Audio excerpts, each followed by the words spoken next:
All right, today we're conducting a really important safety review, but we're not talking about a piece of faulty equipment or a broken machine. No, we're investigating an invisible threat, one that's actually hardwired right into our own brains. It's a human factor that can turn the most ordinary, everyday tasks into potential disasters. So let's dive right in. Our whole investigation really kicks off with this one single number from a Boeing study. They were looking at in-flight engine shutdowns caused by maintenance issues. And what they found was, well, it's staggering. 94% of them were linked to human error. And the root cause of all those errors, well, that's what this entire review is all about. So first things first, let's follow the procedure. Our first objective is to clearly identify the hazard. We need to put a name to this invisible danger that we're dealing with. And here it is. The culprit is complacency. But we need to be really clear here. This is not about being lazy or careless. It's way more subtle than that.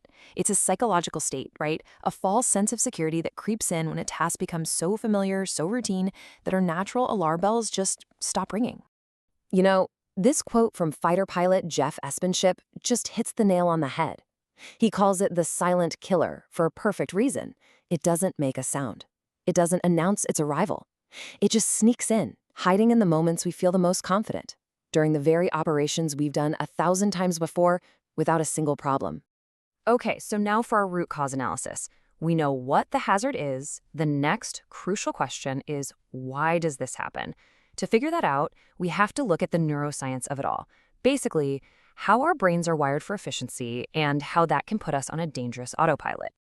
Well, believe it or not, your brain's natural tendency is to be lazy. And this isn't some character flaw, okay? It's actually a feature. It's how we evolved to conserve precious energy. So whenever it can, your brain defaults to this automatic, low-effort state, especially when it recognizes a task as familiar. It's just trying to be efficient. This slide breaks down our brain's two basic operating modes perfectly. Over on the left, you've got wanting. That's your brain on routine. It's the low-energy autopilot, just cruising along, expecting the usual reward. But on the right, you have willing. That's the high-energy, conscious brain that only wakes up and engages when it's faced with a challenge or something unexpected. Complacency? That's what happens when we get stuck in wanting mode. This automatic state is so powerful that some researchers have even given it a name, human zombie mode. And yeah, it sounds a little funny, but it is dead serious. This is where you perform a task purely from muscle memory, without any active conscious thought lighting up. And we're not just talking about tying your shoes here. Incredibly complex actions like flying an approach or disarming an aircraft door can happen entirely unconsciously. Here's another way to picture it. Your unconscious mind on the left is a parallel processor. It's lightning fast. It sees the whole picture or pattern all at once. But your conscious mind on the right is a serial processor. It's slow, it's methodical, and it can only focus on one detail at a time. Complacency absolutely thrives in that fast, blurry parallel mode, where it's just so easy to miss one tiny, critical detail. All right, now for some field observations. Let's move from the theory and look at how this zombie mode creates some really dangerous gaps out in the real world. Where do the warning signs show up? So, picture this. A pilot on the flight deck, running through their pre-landing flow. Their hand moves the speed brake lever. The muscle memory, the physical motion, it feels right. And in their brain, a little box gets checked. Task done. But the lever, it wasn't pulled back quite far enough to actually click into the armed position. The unconscious mind registered the motion, but the conscious mind never verified the little green light that confirms it's actually armed. Or how about in the cabin after landing? A flight attendant goes to disarm the door. They do the motion, but right then a passenger asks a question. That tiny distraction is all it takes. Their brain's motor program gets interrupted, but it still sort of remembers doing it, and so it ticks the box.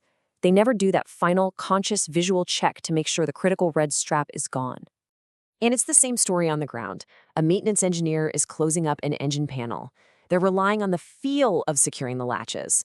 The latch feels flush, it feels secure in their hand, but a conscious, one-at-a-time visual check would have shown it wasn't truly locked. Relying on feel instead of sight is a classic complacency trap. So what's happening in all of these cases? It's something called the illusion of completion. The routine pattern feels correct, the motions feel normal, so your brain just tells you the job is done. It gives you that little satisfying hit of dopamine for finishing a task. The routine, in essence, is lying to you. It says, yep, I checked it, when all it really did was scan a familiar pattern. Okay, but a good safety review doesn't just find faults, it has to provide solutions. So, how in the world do we fight our own biology? This brings us to the recommended corrective actions. Let's call it the anti-complacency playbook. And it's actually pretty straightforward. We've got a clear 3-step playbook that you can start using immediately. First, create uncertainty. Second, force conscious thought. And third, trust the system. Let's break down each one. So, step 1, you literally have to trick your own brain. Remember that high energy, effortful, willing mode we talked about? It only wakes up when it senses a challenge, so you can create one artificially.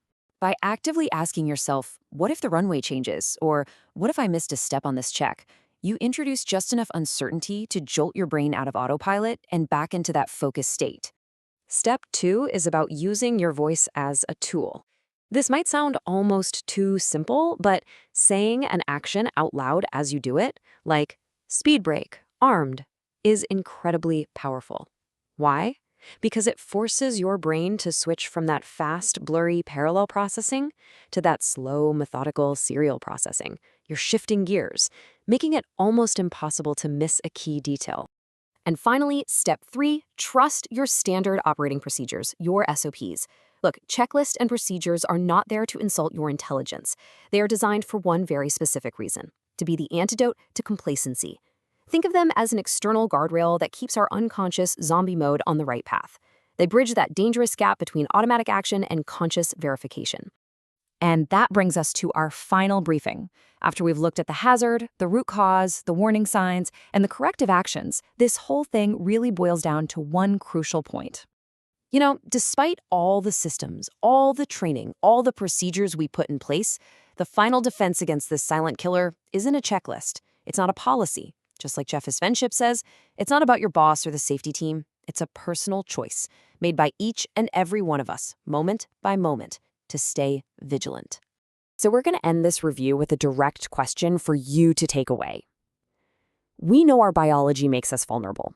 Your brain is literally hardwired to take the easy way out, to slip into autopilot. Knowing that, the choice to actively fight it, to ask what if, and to engage that conscious mind, well, that choice is yours, and yours alone.